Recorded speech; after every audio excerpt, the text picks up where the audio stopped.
My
name is Ayo Arasep. I work for the Ministry of Safety and Security. I'm UN Police, CIU unit. I'm a detective.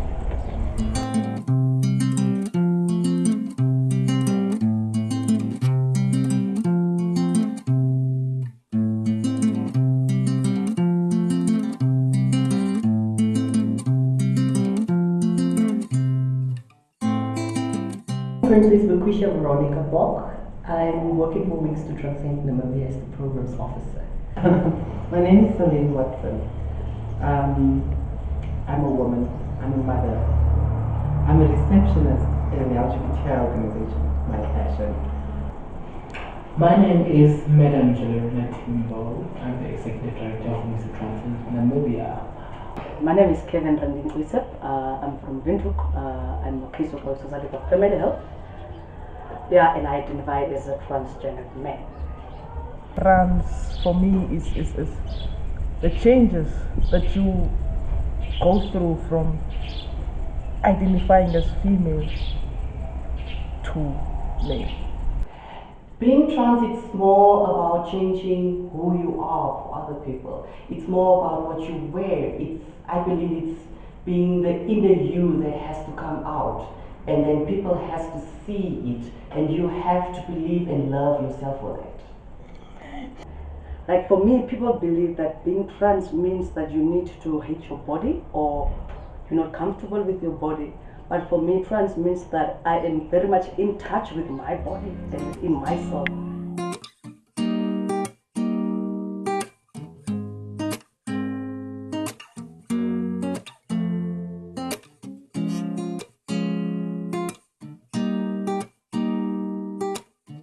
Personally, they would say that I am feminine gay.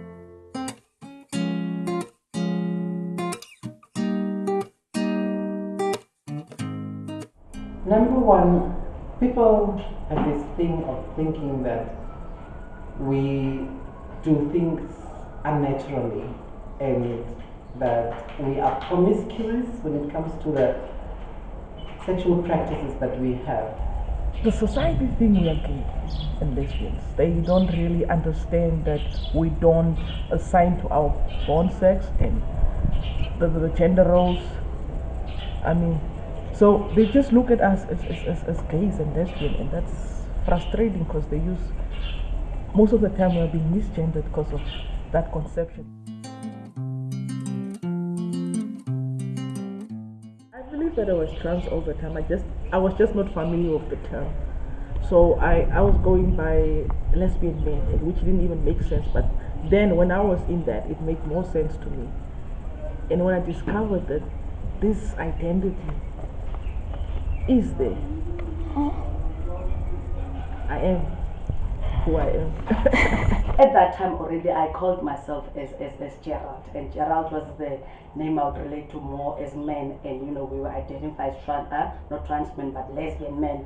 So I was already the manly, but then I had issues with being called a female all the time because I felt like as much as I have these things, I'm not a woman, so why would you call me a woman? Don't call me a woman, I'm a man, refer to me as a man.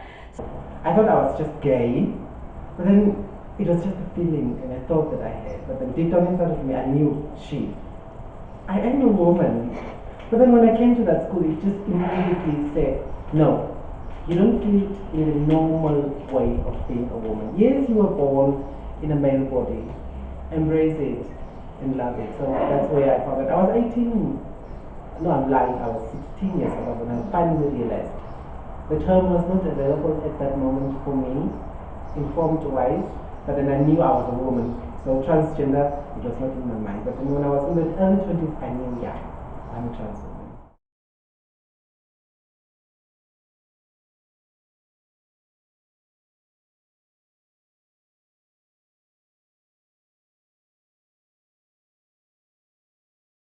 By the moment we come out as trans, the stigma at school already starts, because at school already your behavior change. You want to be the norms, your pronoun actually start changing, where you feel like, please do not call me a she, call me a he, please don't call me a she, call me a he. And then already at education, you stop education. Somehow you end up deciding, oh no, what's the best thing I can do? Friends, alcohol, street, sex work. Acceptance from the government that we exist, identity, recognition, yes. The most difficult part is the stigma and discrimination that goes around, whether it's healthcare workers, whether it's just the systems or just the society at large even. Gender transitioning with medical specialists not being available in Namibia, starting from psychiatric evaluators to psychologists and therapists, and to doctors that can do the actual reassignment surgery. So there are problems around there already. There are problems around identity and identity documents. It's a problem that a lot of transgender people face, especially when they need to use their passports and travel outside the country. It's also a problem around finding jobs, around wherever you have to use identification. There is the disparity between sex at birth and the current gender that the person identifies with.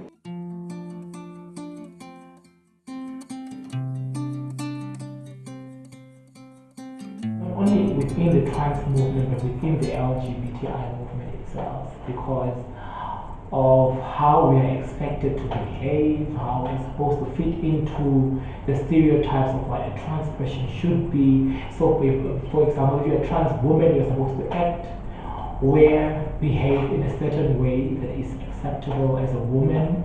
And so, for you to act out of that brings in phobia.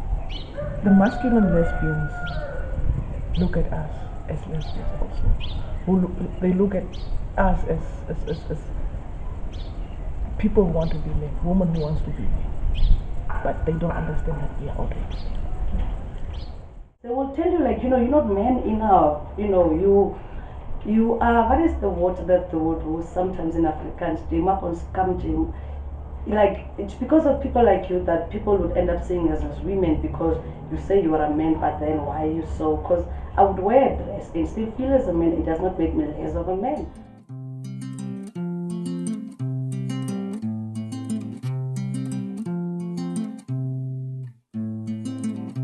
Whenever I go to that clinic that I always go, they would always question me, are you a man or are you a woman? Which I believe that isn't supposed to be the question. I'm coming here for my health. I'm coming to seek for a cure or something, that I just want to make sure my health is in order and is exactly as I want it to be. The surgeons are too expensive. The hormones are expensive. They don't recognize you as healthcare providers. as also a trans person? Throughout the years, we have gone to access services at hospitals and clinics where we were treated like the odd ones outright. It's so visible that you are Casey Circus. You are the circus. The moment you walk into a hospital or a clinic, the way everybody is looking at you, already even the patients that are there looking at you funny, and then here comes the nurse that's running up and down looking at you, it's just up and down. And when you go into the consulting room, then you see you are supposed to be in there with this one nurse, and this one nurse is asking you also improper questions at times, um, you know, who is your sexual partner? Also, sometimes they ask this question, it's not relevant even. And then you see other nurses coming in and out, laughing, looking at you. Two nurses walk in while you're busy. This is supposed to be a confidential consultation, but no. It is possible in terms of Namibian legislation to request a change in your gender as it is reflected on your identity documents. But that really only can happen if you've gone through a medical transformation. And unless you have a lot of money and you can access private health services in Namibia, the state doesn't offer those kind of services.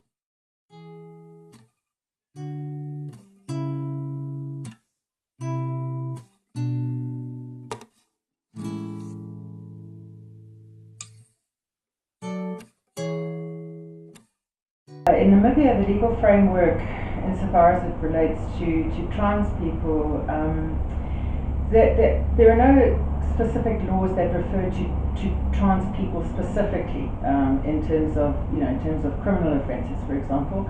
But depending on, for example, sodomy is a criminal offence in Namibia, so that may well impact on trans people depending on obviously what kind of sex people are engaging in. I think there are a lot of loopholes in the reform of this country's laws, in the policies to be put in place for trans-specific issues.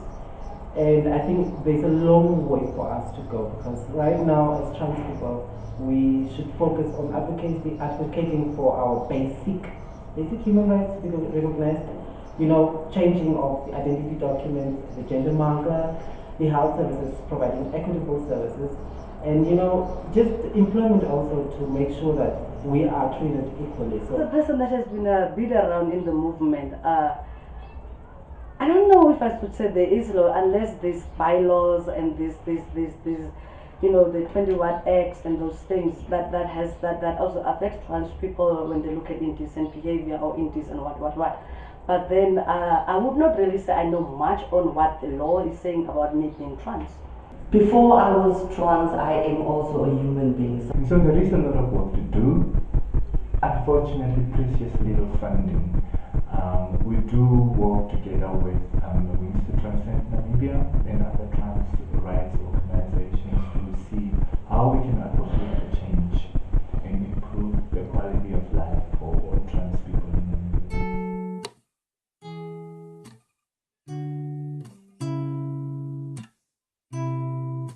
What do I think that will make people understand trans communities? It's just sit and have a conversation, darling.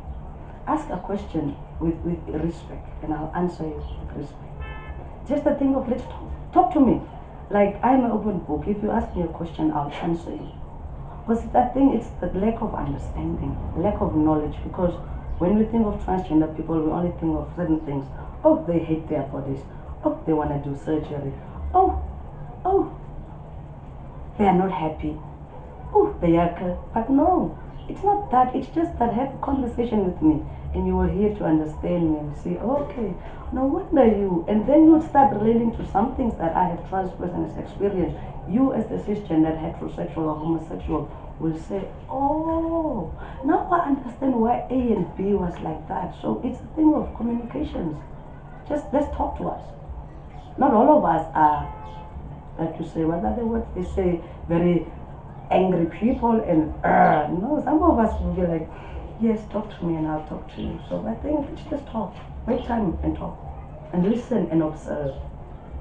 Yeah. My activism, I always say, when I meet a person personally, I always say, spend 24 hours with a transgendered woman or a transgendered man. Just 24 hours. Don't leave the person. Be there as a presence and, see, observe, learn, hear things. Then you will understand what exactly that person is going through daily. Daily, every second, every hour.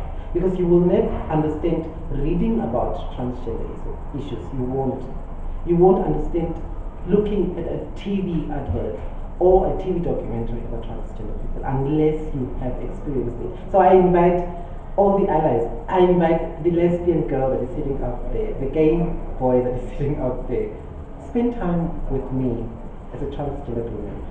Spend time with a trans man that is my brother, and then you will be able to understand first what we are going through before you start accepting and knowing what it is to be a transgender person in Namibia and in this world. Because as long as we sit here and we think people are just discriminating, I think it stems from somewhere, either personal preferences, either religion, either culture, how you were raised, and so everything plays a major role in our lives, and so it makes us who we are. At the end of the day, the religion, the culture, the personal preferences or the personal perspectives that we have as human beings. And so I believe that the more we raise awareness, the more we engage, the more we dialogue with the community to find out how we can bridge this gap is the only way that we can make them understand who we are.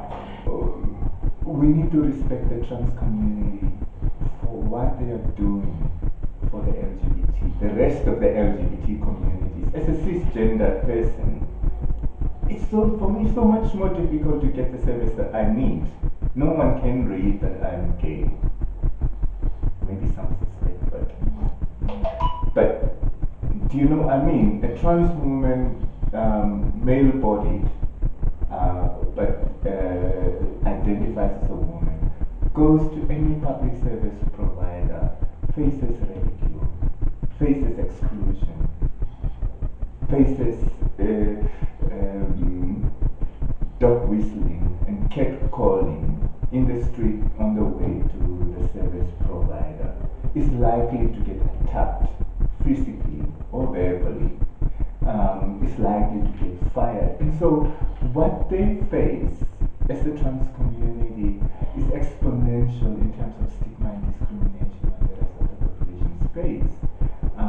And we need to respect them for the fact that they're always there with pride demonstrations.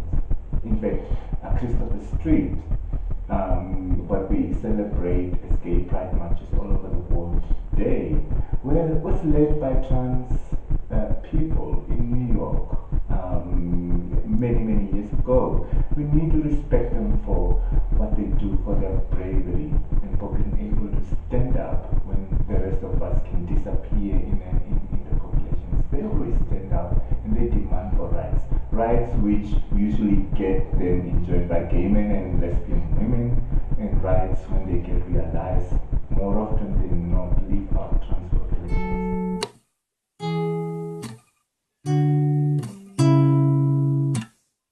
My name is Teddy. I am a trans man. I just want to let you know that